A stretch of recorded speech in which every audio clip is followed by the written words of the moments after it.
lupa mengajak istrinya taat kepada Allah Subhanahu wa taala. Akhirnya semua itu menjadi tuntutan di hadapan Allah di akhirat nanti. Nabi SAW bersumpah, Allah fin nisa fa innahunna amanatun lakum. Demi Allah, berhati-hatilah kamu kepada wanita, karena wanita itu amanah Allah yang Allah titipkan kepada kamu. Malam ya'mur imra'atahu bis salah, siapa yang tidak menyuruh istrinya salat, walam yu'allimha, dan tidak mengajarkan agama kepada istrinya, faqad khana Allah wa rasulah, dialah suami yang telah berkhianat kepada Allah dan Rasulnya.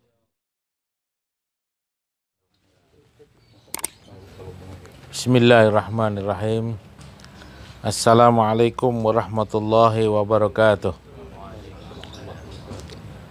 Innal hamdalillah nahmaduhu wa nasta'inuhu wa nastaghfiruh. Wa na'udzu billahi min shururi anfusina wa min sayyiati a'malina. May yahdihillahu fala mudilla lahu wa may yudlilhu fala hadiya lahu. Asyhadu an la ilaha illallah wahdahu la syarika lah. Wa nashhadu anna Muhammadan abduhu wa rasuluh. Allahumma salli wa sallim wa barik ala sayyidina Muhammad wa ala alihi wa sahbihi wa baraka wa sallam tasliman kathiran kathira, amma ba'd. Yaqulullahu ta'ala, a'udzu billahi minasy syaithanir rajim. Ya ayyuhalladzina amanu taqullaha haqqa tuqatih wa la tamutunna illa wa antum muslimun. Ma'asyiral muslimin wal muslimat rahimakumullah. Bapak-bapak, ibu-ibu, saudara sekalian, yang insya Allah kita senantiasa dan selalu mengharapkan rahmat dan ridha Allah Subhanahu wa ta'ala. Sore hari ini Allah Subhanahu wa ta'ala kumpulkan kita di majelis yang mulia untuk mengingat Allah Subhanahu wa ta'ala. Perkara mengingat Allah ini adalah perkara yang sangat besar.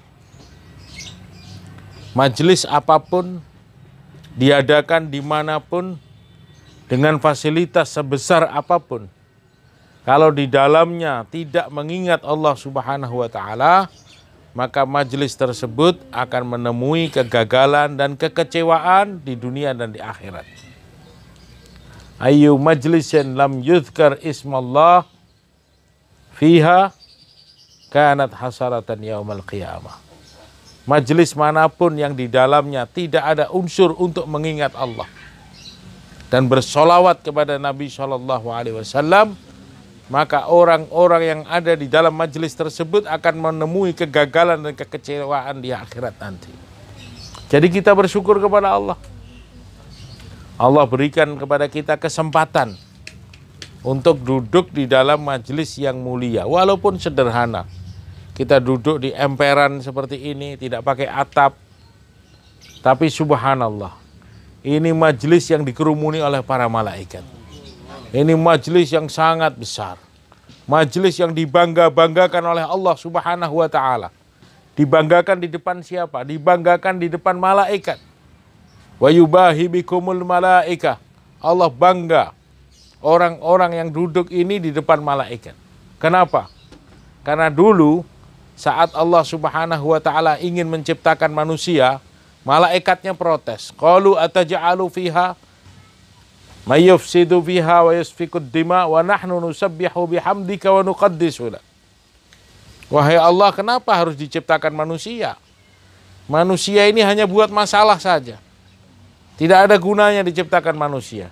Dia hanya berbuat kerusakan dan pertumpahan darah. Sedangkan kami malaikat ini senantiasa dan selalu nusabbihu bihamdika, bertasbih, memujimu ya Allah, wa nuqaddisu lak, dan kami senantiasa mensucikan engkau. Malaikat nggak tahu bahwa ada di kalangan manusia yang tetap istiqomah membesarkan Allah, tetap istiqomah menyebut nama Allah, tetap istiqomah mengajak manusia kepada Allah, tetap istiqomah membaca firman Allah, tetap istiqomah memakmurkan rumah Allah. Inilah manusia-manusia hebat, manusia-manusia yang dibanggakan oleh Allah Subhanahu wa ta'ala. Bahkan manusia-manusia yang dipuji-puji oleh Allah di dalam Al-Quran. Rijalun la tulhihim tijaratun wala bai'un an dzikrillah wa iqamis shalah. Laki-laki perkasa, laki-laki hebat, laki-laki kuat. Siapa itu? Yang tidak pernah dilalaikan perdagangan dan jual belinya dari mengingat Allah dan mendirikan salat. Rijalun sadaqu ma'ahadullah alaih faminhum man qada nahbahu wa minhum may yantadhir wa ma baddalu tabdila. Laki-laki perkasa yang membenarkan janji Allah kepada mereka. Sebagian mereka telah memberikan pengorbanan yang terbaik untuk Allah. Dan sebagian mereka menunggu kapan kesempatan itu datang kepada mereka. Inilah laki-laki hebat. Laki-laki yang dipuji-puji oleh Allah Subhanahu wa ta'ala di dalam Al-Quran. Rijalun yuhibbuna ayatatahharu wallahu yuhibbul mutahhirin. Innama ya'muru masajidallah man amana billahi wal yaumil akhir wa aqamas salah wa ataz zakah wa lam yakhsha illallah fa'asa ulaika ayyakunu minal muhtadin. Laki-laki yang ingin membersihkan diri, mensucikan dirinya. Dan Allah Subhanahu wa ta'ala suka dengan orang-orang yang selalu mensucikan diri. Jadi Bapak Ibu Saudara sekalian rahimakumullah, orang-orang yang mau mengingat Allah, orang-orang yang selalu tawajuh membesarkan Allah, maka mereka itulah manusia-manusia hebat, manusia-manusia kebanggaan Allah, manusia-manusia yang terkenal di langit, walaupun mereka tidak terkenal di dunia ini. Apa artinya kita mencari ketenaran di dunia, tapi kalau penduduk langit tidak mengenal kita? Oleh karena itu, Bapak Ibu Saudara sekalian rahimakumullah, perjuangan kita untuk menyampaikan agama, perjuangan kita untuk mendakwahkan agama, ini betul-betul akan menjadi saksi di akhirat nanti. Betul-betul akan menjadi saksi yang akan mengangkat derajat kita, yang akan menyebabkan dosa kita diampuni, dan akan menyebabkan kita menjadi kekasih Allah Subhanahu wa ta'ala. Kalau hati kita ini kita urus, hati kita bersihkan dengan duduk di majelis taklim, mendengarkan firman-firman Allah, membaca Al-Quran, mendengarkan nasihat-nasihat agama, maka insya Allah hati yang kotor ini akan bersih. Hati yang keras akan menjadi lunak. Ya. Sehingga dengan hati yang bersih ini akan timbul rasa cinta kepada Allah, akan timbul rasa takut kepada Allah Subhanahu wa ta'ala. Kalau manusia tidak mengurus hatinya, dibiarkan saja hatinya sedemikian rupa, maka lama-kelamaan hati ini akan cenderung kotor. Lama-kelamaan akan cenderung keras. Dan akhirnya hati manusia akan berkarat. Al-qalbu tasda' kama yasda'ul hadid idza asabahul ma. Hati manusia akan berkarat seperti berkaratnya besi bila terkena air. Wa ma jila'uha ya Rasulullah. Bagaimana cara membersihkan hati ya Rasulullah? Aksiru min tilawatil Qur'an wa dzikril maut.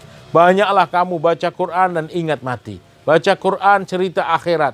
Mendengarkan firman Allah dan dengarkan berita-berita perkara-perkara yang pasti akan kita hadapi, yaitu perkara-perkara akhirat.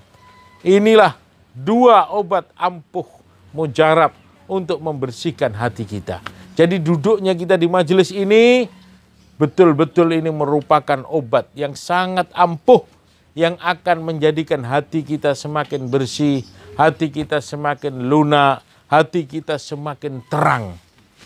Dengan hati yang bersih, dengan hati yang lembut, dengan hati yang bersinar-sinar, akan datang rasa cinta kepada Allah dan rasa takut kepada Allah Subhanahu wa ta'ala. Takut tidak berani melakukan dosa.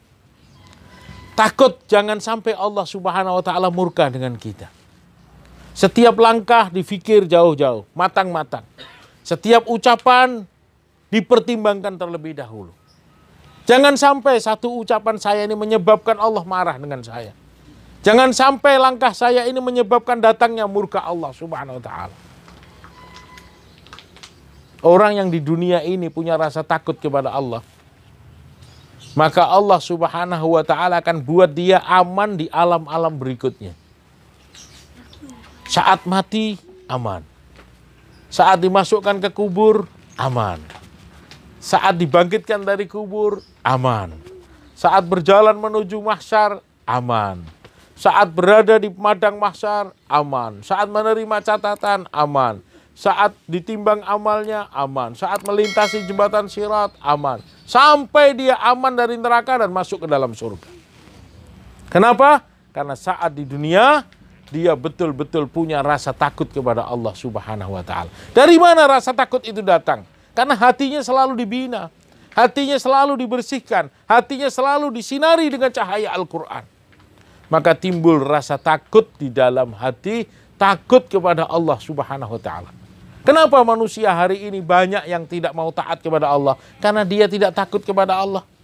Kenapa hari ini banyak manusia melakukan maksiat dan dosa? Karena tidak takut kepada Allah. Tidak punya rasa malu kepada Allah. Man khafani fid dunya amantuhu fil akhirah. Siapa orang yang takut kepada aku di dunia ini, kata Allah, aku akan berikan keamanan untuknya di akhirat nanti. Terus aman, aman, aman, aman. Wa man amina minni fid dunya. Tapi siapa orang yang merasa aman dari aku di dunia, tidak malu kepada aku, tidak takut kepada aku, maka aku akan buat dia ketakutan di alam-alam berikutnya. Ketika mati, dia dihantui dengan rasa ketakutan yang luar biasa. Takut mati. Ketika sakaratil maut tiba-tiba datang, dia penuh ketakutan. Ketika dibawa ke kubur, dia penuh ketakutan. Ketakutan akan datang ketika manusia itu saat di dunia tidak punya rasa takut dan tidak punya rasa malu kepada Allah. Ini sudah dibuat seperti itu oleh Allah. Maka timbulkan rasa takut di dalam hati kita kepada Allah Subhanahu wa ta'ala. Nabi SAW diutus oleh Allah Subhanahu wa ta'ala ke alam dunia ini untuk menceritakan perkara ini kepada kita. Nabi dikirim ke dunia ini untuk membawa berita-berita besar, berita-berita penting, berita-berita yang pasti akan kita alami. Peristiwa akhirat, kubur, mahsyar, sirat, mizan, surga, neraka, selalu diceritakan oleh Nabi SAW. Peristiwa-peristiwa yang pasti akan dialami oleh seseorang disampaikan oleh Nabi SAW di dalam majelis-majelisnya. Supaya apa? Supaya kita ini sadar, supaya kita ini faham bahwa setelah kehidupan dunia yang singkat sementara ini, masih ada kehidupan yang panjang, kekal abadi selama-lamanya. Apa yang kita dapatkan di akhirat tergantung apa yang kita lakukan saat ini. Kalau kita tidak hati-hati dalam menjalani kehidupan yang singkat, maka penyesalan di atas penyesalan akan dihadapi oleh orang tersebut. Padahal menyesal di akhirat sudah tidak berguna lagi. Memang semua manusia nanti akan menyesal. Yang banyak amal menyesal, apalagi yang kurang amal. Yang masuk surga menyesal, apalagi yang masuk neraka. Kenapa dia menyesal padahal dia sudah ada di surga? Karena saat itu mata melihat, hati merasakan, pikiran mampu memikirkan. Maka saat itu manusia menyesal. Yang disesali cuma satu. Kenapa saya tidak taat kepada Allah? La yatahassaru ahlul jannah illa ala sa'atin madat lam yadhkurun Allah Ta'ala. Tidak akan pernah merasa rugi dan tidak akan pernah menyesal penghuni surga kecuali satu perkara. Yang disesali oleh penghuni surga cuma satu. Kenapa saya tidak sungguh-sungguh taat kepada Allah Subhanahu wa ta'ala? Padahal penyesalan di akhirat sudah tidak berguna lagi sama sekali. Penyesalan di akhirat tidak akan ada gunanya sama sekali. Karena manusia tinggal menyesal dan tidak akan mungkin kembali lagi ke dunia ini. Rabbana absarna. Ya Allah, saya sekarang sudah melihat. Wa sami'na. Saya sekarang sudah mendengar. Farji'na na'mal sholihan inna muqinun. Kembalikan saya ke dunia untuk beramal soleh ya Allah. Sekarang saya baru sadar, sekarang saya baru yakin ya Allah. Maka penyesalan itu tidak berguna lagi. Laula akhartani ila ajalin qarib fa asaddaka wa akum minas sholihin. Ya Allah, kalau bisa ditunda kematian ini sebentar saja ya Allah. Aku siap menyedekahkan hartaku ini ya Allah. Dan aku berjanji menjadi orang yang soleh. Tapi itu hanya sekedar penyesalan dan tidak berguna lagi. Kenapa? Karena Allah sudah cukup datangkan peringatan kepada kita. Diturunkan Nabi, diturunkan Rasul, didatangkan Al-Quran. Dikirim da'i-da'i ke rumah kita untuk mengingatkan kita. Sadarlah kamu wahai manusia. Kehidupan dunia sementara saja. Setelah kehidupan dunia ada kehidupan yang sebenarnya. Yang panjang, kekal abadi selama-lamanya. Apa yang kau dapatkan di akhirat nanti tergantung apa yang kau amalkan di dunia ini. Semua Nabi dan Rasul membawa perkara itu. Maka baginda sallallahu alaihi wasallam selalu dan senantiasa merisaukan hal ini. Selalu merisaukan bagaimana manusia ini taat kepada Allah. Bagaimana manusia tidak tertipu oleh syaitan. Bagaimana manusia tidak terkesan dalam kehidupan dunia.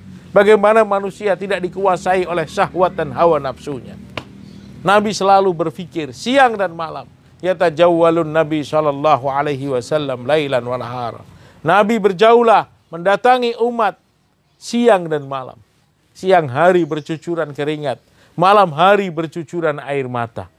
Siang hari tenggelam di tengah-tengah umat, malam hari tenggelam dalam tangisan mendoakan umat ini supaya Allah menyegerakan hidayah untuk mereka.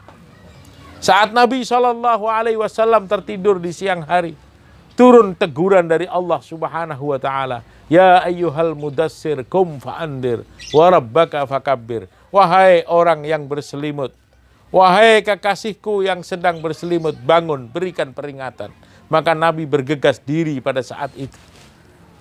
Nabi bangkit daripada tidurnya dan Nabi mengatakan la rahata ba'dal yaum. Tidak ada istirahat lagi setelah hari ini.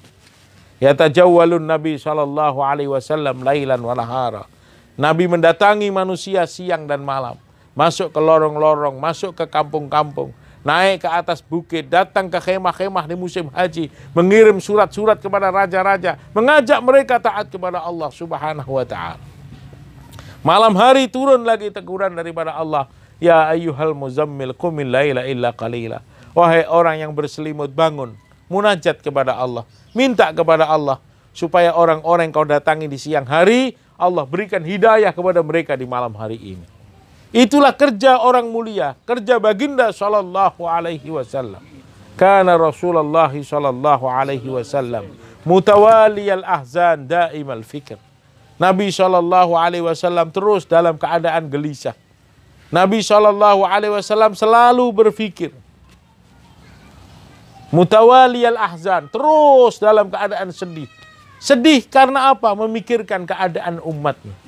Daimal fikir, selalu berfikir. Apa yang difikirkan? Bagaimana manusia ini selamat daripada azab Allah Subhanahu wa Ta'ala. Hatta la yanamu katsir wa la ya'kul katsir.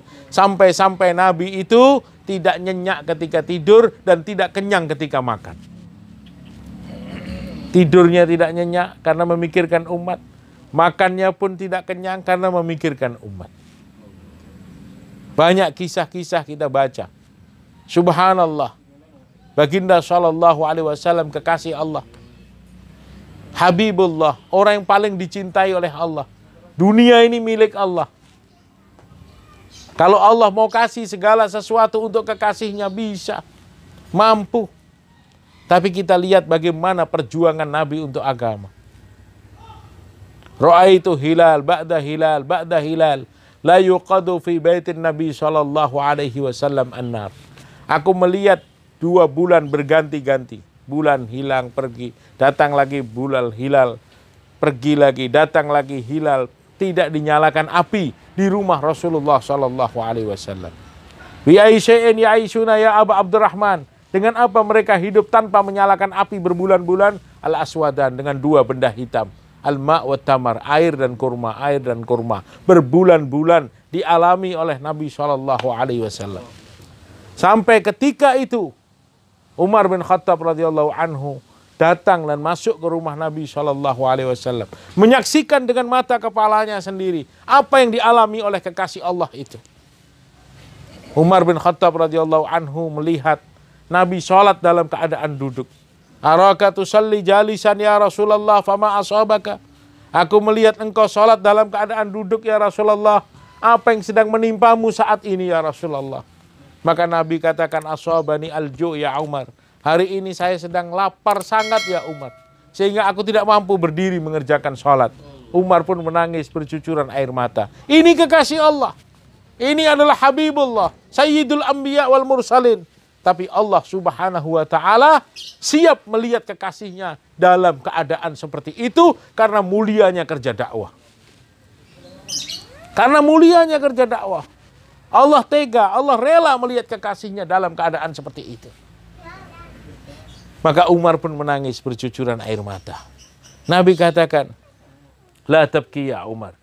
Wahai Umar, jangan kau menangis. Tidak perlu kau menangis ya Umar. Ketahuilah wahai Umar, fa inna syiddatal hisab yaumal qiyamah lan tusibul ja'i idza tasabahu fid darid dunya. Wahai Umar, ketahuilah bahwa kerasnya hisab di akhirat nanti tidak akan menimpa orang-orang yang mau berlapar-lapar di dunia karena Allah Subhanahu wa ta'ala. Maka seseorang yang mau mujahadah di dunia ini karena Allah Subhanahu wa ta'ala, maka orang tersebut tidak akan pernah terkena kerasnya hisab di akhirat nanti.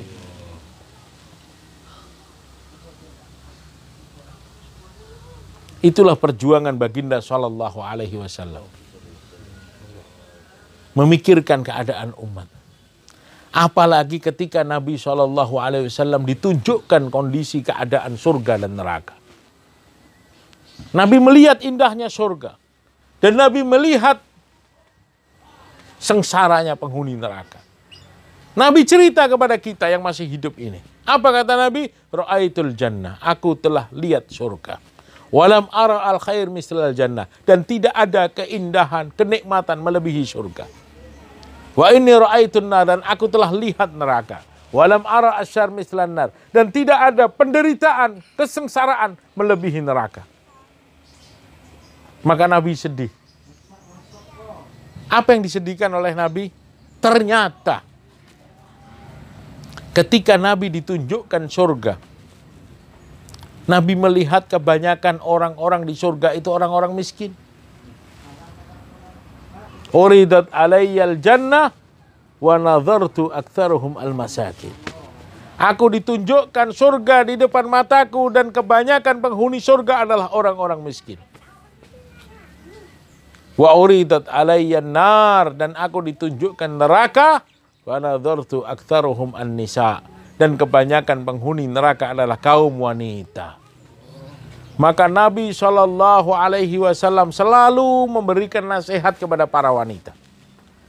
Bahkan setelah khutbah Id, Nabi datang ke kumpulan kaum wanita memberikan nasihat khusus untuk mereka. Istausu bin nisa'i khairan. Berikan wasiat-wasiat kebaikan kepada kaum wanita. Fa innahunna khuliqat minad dhila. Karena wanita itu diciptakan dari tulang rusuk yang bengkok. In aslahtaha in kasarat wa in taraktaha lam yazal a'wad.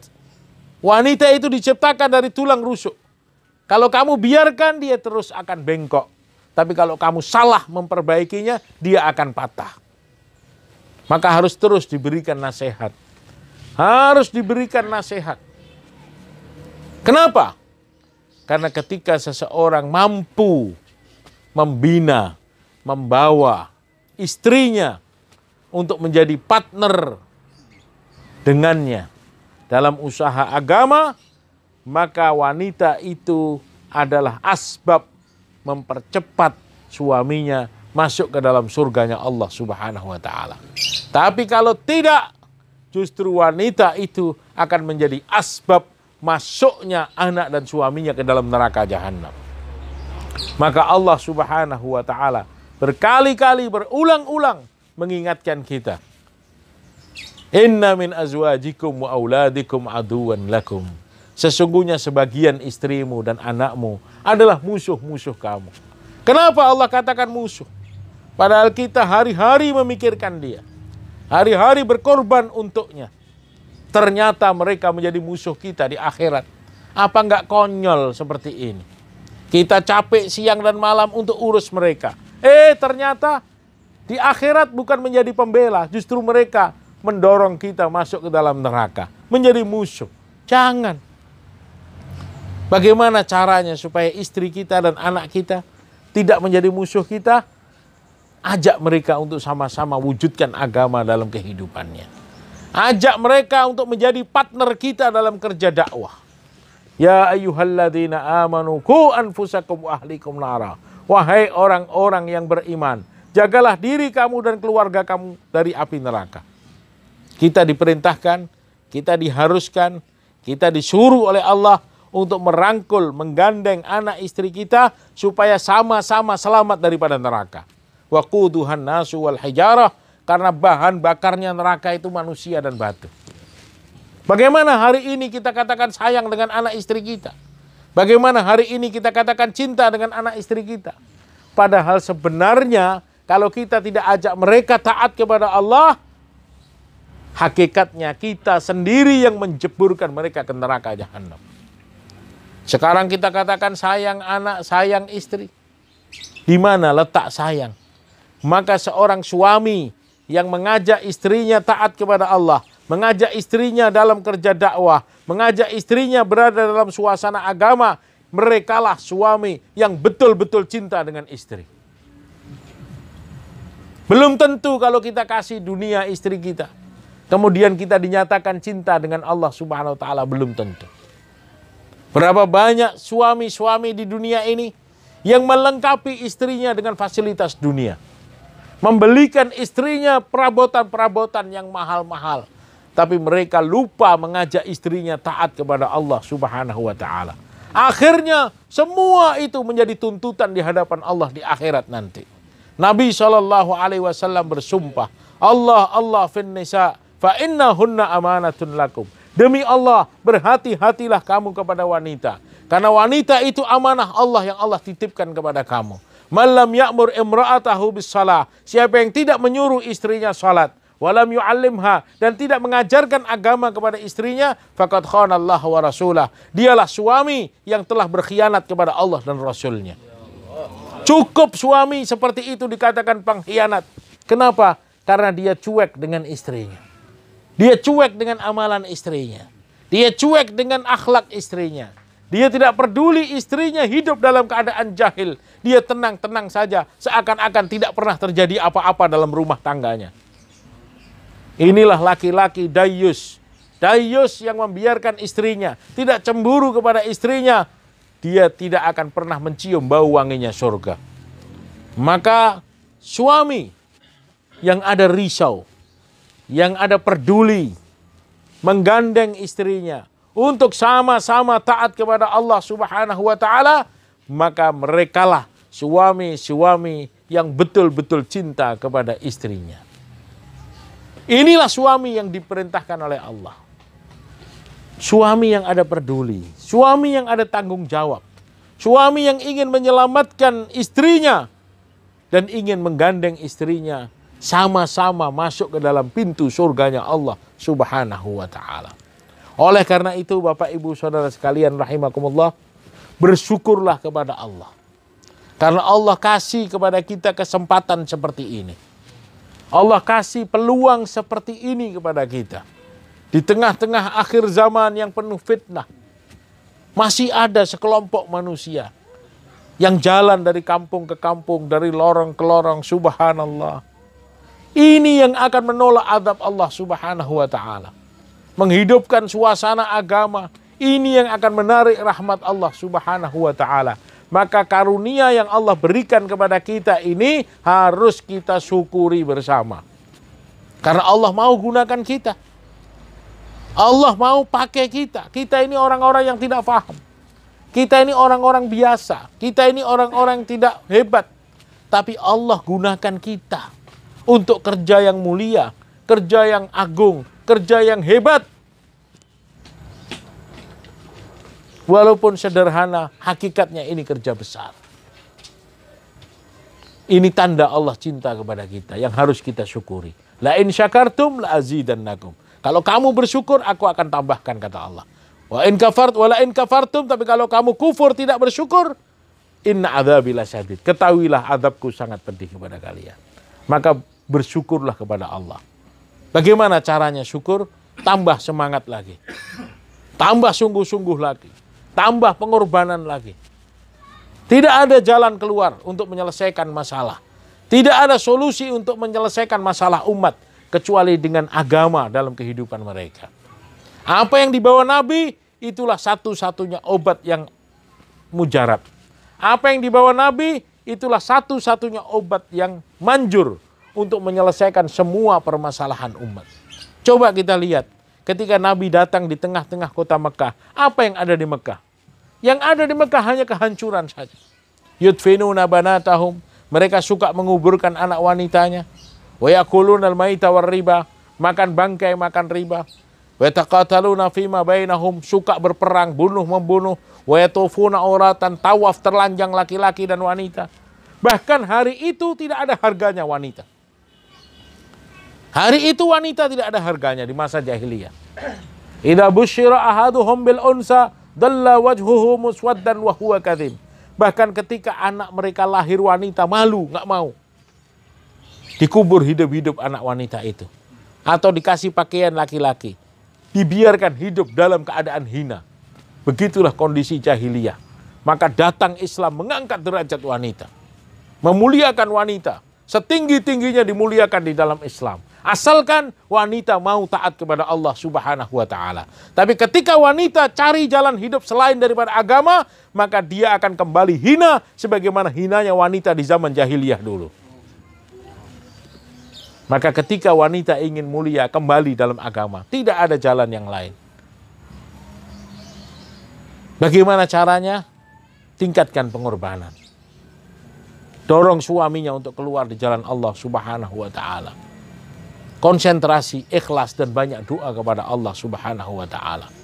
Subhanakallahumma wa bihamdika asyhadu an la ilaha illa anta astaghfiruka wa atubu ilaik. Subhanakallahumma rabbika rabbil izzati amma yasifun. Wassalamun alal mursalin walhamdulillahi rabbil alamin. Assalamualaikum warahmatullahi wabarakatuh.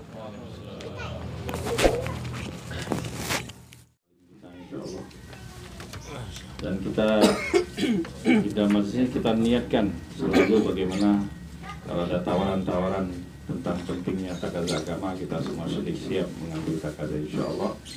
Kalau sudah siap, boleh memberi tanda insyaallah.